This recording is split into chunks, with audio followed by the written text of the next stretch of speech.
إن الحمد لله نحمده ونستعينه ونستغفره ونعوذ بالله من شرور أنفسنا ومن سيئات أعمالنا. اللهم صل على محمد وعلى آل محمد كما صليت على إبراهيم وعلى آل إبراهيم إنك حميد مجيد. دوستو ساتھیو، آج کا جو یہ ویڈیو ہے وہ اس بارے میں ہے کہ شیعہ کتب کے اندر لکھا ہوا ہے کہ امام جو ہے وہ ران سے پیدا ہوتے ہیں، ماں کے پیٹ سے پیدا نہیں ہوتے بلکہ ماں کے ران سے پیدا ہوتے ہیں. یہ آپ دیکھیں، اور یہ رائٹر اور لکھنے والا بھی کوئی عام شیعہ نہیں ہے بلکہ پاکستان میں بہت بڑا، دنیا کے اندر بہت بڑا نام ہے باقر مجلسی صاحب کا. یہ اور کوئی شیعہ کوئی ادنا عالم نہیں ہے، یہ تو بہت بڑا رائٹر ہے شیعوں کا، جس پر شیعوں کو بڑا ناز ہے. یہ کتاب دیکھیں آپ میرے بھائیوں، جلال العیون ہے، صفحہ نمبر 333 ہے. لکھتا ہے کہ کتاب عیون المعجزات میں روایت ہے کہ حسین علیہ السلام ران چپ فاطمہ رضی اللہ تعالیٰ عنہ سے پیدا ہوئے، یعنی کہ حضرت جو ہے نا حسین بھی بی بی فاطمہ تو زہرا کے ران سے پیدا ہوئے تھے. پھر یہی سید محمد باقر مجلسی صاحب وہ 356 پیج پہ لکھتے ہیں، یہ بھی اسی کی کتاب ہے، اردو ترجمہ ہے حق الیقین کا، ٹھیک ہے. اس کے اندر بھی یہی ہے، کہتا ہے کہ حضرت نے فرمایا، یعنی کس نے فرمایا؟ امام حسن عسکری. امام حسن عسکری فرماتے ہیں کہ ہم اوصیا پیغمبران خدا کا حمل شکم میں نہیں ہوتا بلکہ پہلو میں ہوتا ہے، اور نہ ہم رحم سے پیدا ہوتے ہیں بلکہ ماں کی ران سے پیدا ہوتے ہیں، کیونکہ خدا تعالیٰ کے انوار ہیں. یہ بھی ملا باقر مجلسی کی ہے، اور ملا باقر مجلسی جانا پہچانا نام ہے، بہت معروف شخصیت ہے ان کی. شاید ہی شیعہ کے اندر اتنے بڑے پائے کا کوئی عالم ہوگا. اس پر شیعوں کو ناز ہوتا ہے، اور یہ اپنی 2 کتابوں کے اندر میرے بھائیوں یہ لکھتا ہے کہ امام جو ہے نا وہ ران سے پیدا ہوتے ہیں. آپ دیکھیں کہ کوئی بھی بندہ جو انسان کہلاتا ہو، بشر ہے، انسان ہے، وہ ران سے پیدا نہیں ہو سکتا. یہ فطرت ہے انسان کی کہ ماں کے پیٹ سے ہی انسان پیدا ہوتا ہے. وہ کہتا ہے ماں کے پیٹ سے پیدا نہیں ہوتے، ران سے ہوئے ہیں. اور دیکھیں آپ قرآن مجید کیا کہتا ہے، ہم دیکھتے ہیں کہ قرآن مجید کیا کہتا ہے. اللہ سبحانہ و تعالیٰ فرماتا ہے قرآن مجید میں، وَلَقَدْ خَلَقْنَا الْإِنسَانَ مِنْ صُلَالَةٍ مِنْ طِينٍ، ہم نے انسان کو مٹی کے خلاصے سے پیدا کیا ہے.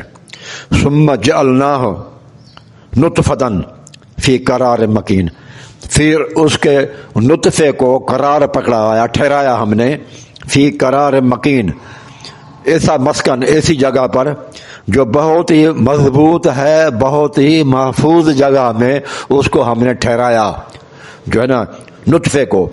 تو اب یعنی کہ محفوظ جگہ وہ کون سی ہے؟ قرآن مجید جس کی طرف اشارہ دے رہا ہے وہ ماں کے رحم مادر ہے، کہ ماں کے رحم کے اندر جو ہے نا وہ اللہ تبارک و تعالیٰ فرماتا ہے یہ محفوظ جگہ ہے، یہاں پر میں اس کو ٹھہراتا ہوں. پھر قرآن مجید آگے بھی کہتا ہے ثم خلقنا النطفۃ علقہ، علقہ، پھر نطفے کو ہم نے علقہ میں تبدیل کر دیا. علقہ ویسے عربی کے اندر جونک کو کہتے ہیں، جونک، کیونکہ وہ چپک جاتی ہے اور لٹکی رہتی ہے کسی چیز کے ساتھ. تو یہ آج کل کی سائنس نے بھی ثابت کیا ہے کہ بچہ جو ہے نا جو ہی کچھ 40-50 دن ہو جاتے ہیں تو وہ ماں کے رحم مادر کی دیوار کے ساتھ لٹکا رہتا ہے، اور اس کو اللہ تبارک و تعالیٰ نے علقہ کہا ہے.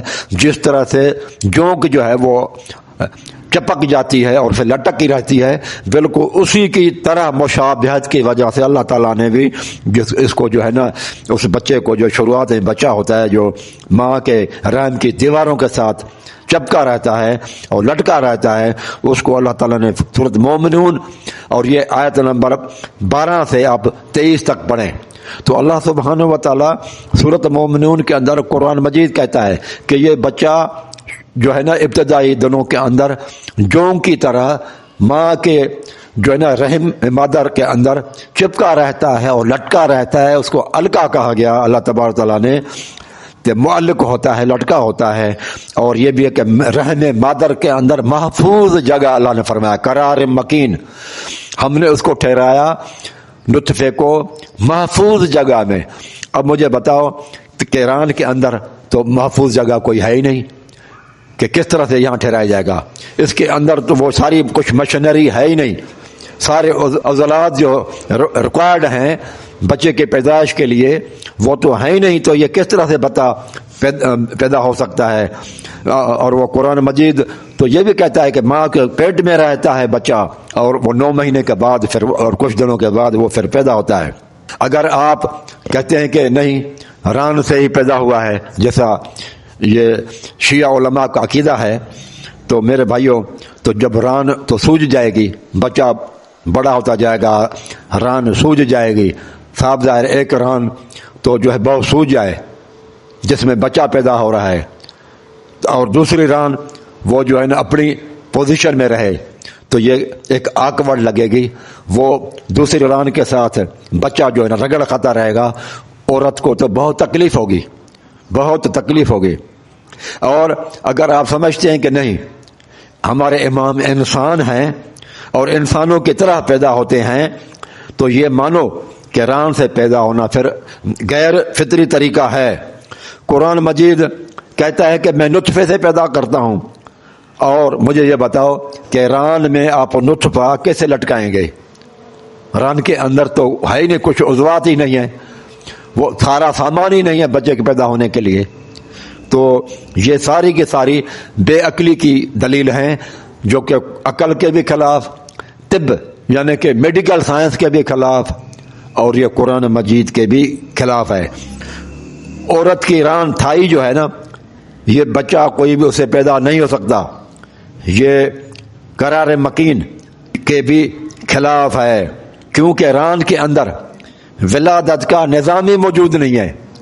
جو پیدائش کے لیے بچے کے لیے جو نظام چاہیے وہ اس میں ہے ہی نہیں، ران کے اندر تو یہ کیسے پیدا ہو سکتا ہے؟ صرف اللہ تعالیٰ نے قرآن مجید کے اندر 2 استثناء بتائی ہیں، ایکسیپشنل کیسز، ایک حضرت آدم علیہ الصلوۃ والسلام اور دوسرا حضرت عیسیٰ علیہ الصلوۃ والسلام، کہ یہ انہوں نے اللہ تعالیٰ نے اپنی قوانین کو ہٹا کے قدرت کا اظہار کیا ہے، اپنی قدرت دکھائی کہ عیسیٰ علیہ الصلوۃ والسلام کو پیدا کیا اور دوسرا آدم علیہ الصلوۃ والسلام کو کیا۔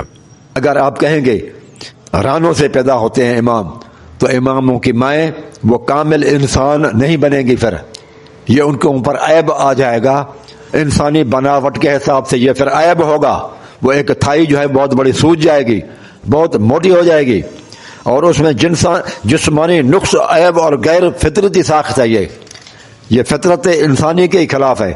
تو یہ کس طرح کی باتیں کرتے ہیں جو نیت کے بھی خلاف ہے میرے بھائیوں، اور انسانی عقل کے بھی خلاف ہے، طب میڈیکل سائنس کے بھی خلاف ہے۔ تو لہذا انسان کی پیدائش اگر آپ سمجھتے ہیں کہ امام انسان تھے، بشر سے، تو وہ کیسے پیدا ہوتے ہیں؟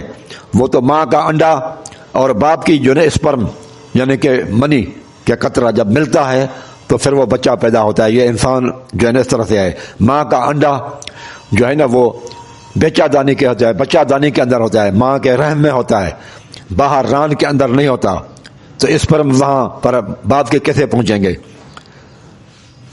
ران سے پیدائش یہ پیدائش کے قانون کے ہی خلاف ہے میرے بھائیوں۔ نہ ران کے اندر نہ رحم ہے، نہ پیدائش کا نظام ہے۔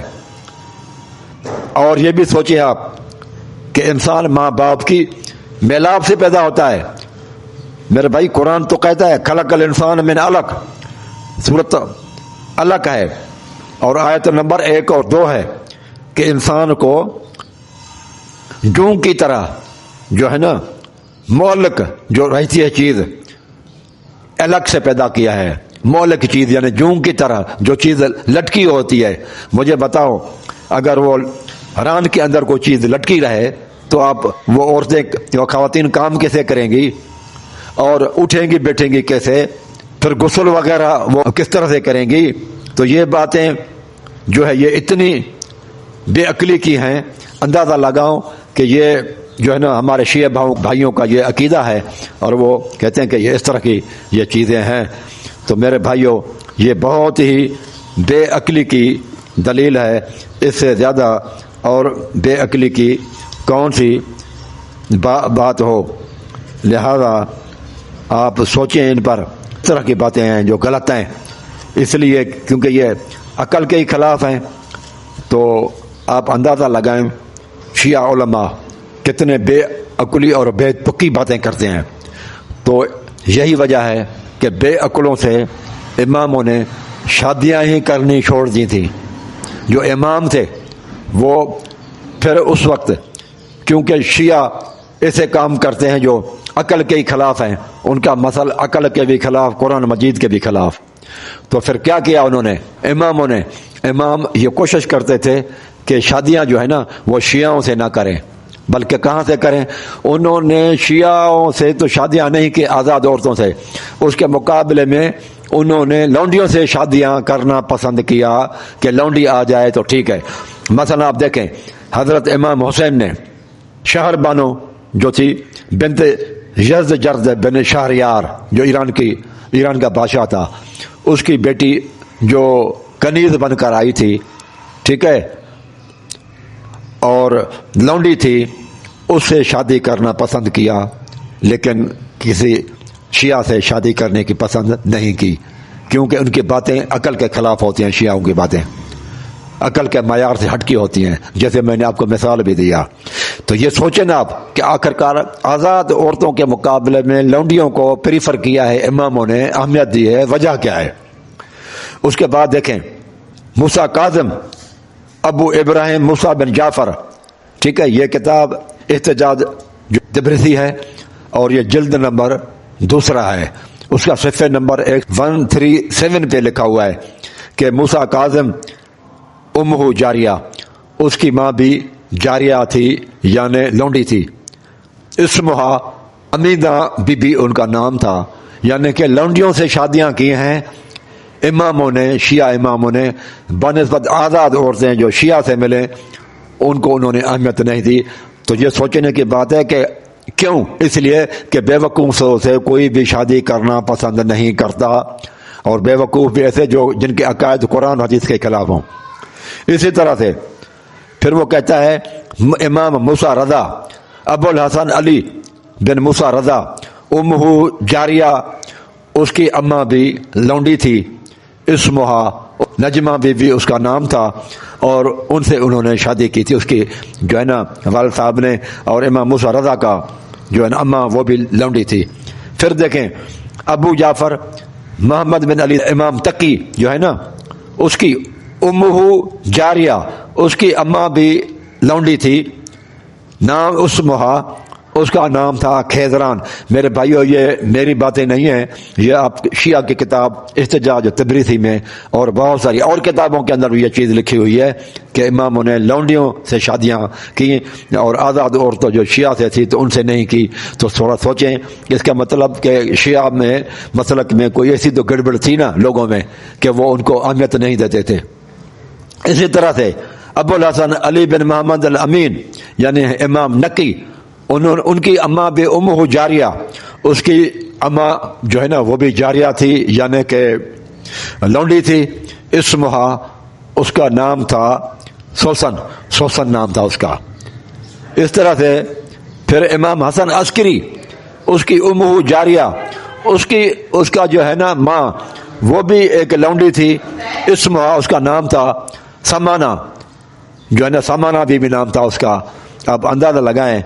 اس طرح سے امام مہدی کی ماں وہ حجت القائم, وہ جو قائم ہے اور حجت ہے, امہ جاریہ, اس کی بھی ماں لونڈی تھی، اسمہا، اس کا نام تھا نرجس یا نرگس.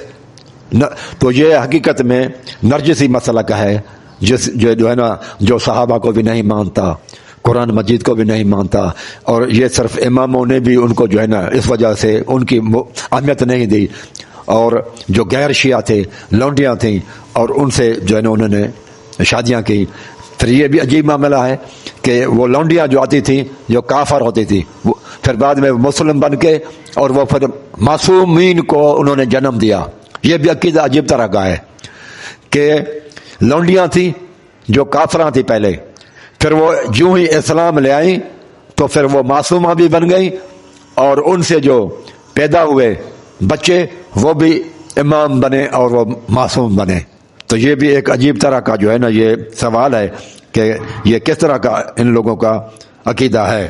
تو میرے بھائیوں، یہ کچھ باتیں تھیں جو میں نے آپ کو بتائیں. آپ دیکھیں کہ امام رانوں سے پیدا ہوتے ہیں، کتنی بے تکی باتیں ہیں قرآن حدیث کے، عقل کے خلاف، طب کے خلاف. پھر آپ دیکھیں اسی وجہ سے ان سے امام بھی ناراض ہوئے اہل تشیع مسلک سے، اور جو اس وقت اہل تشیع تھے ان سے انہوں نے شادیاں نہیں کی آزاد عورتوں سے، بلکہ یہ مناسب سمجھا کہ لونڈیوں سے شادیاں کی جائیں. پھر بھی یہ بھی آپ دیکھیں، یہ ان کی کتاب ہے، ہماری کتاب نہیں ہے. اقول قولی ھذا استغفر اللہ استغفر اللہ استغفر اللہ.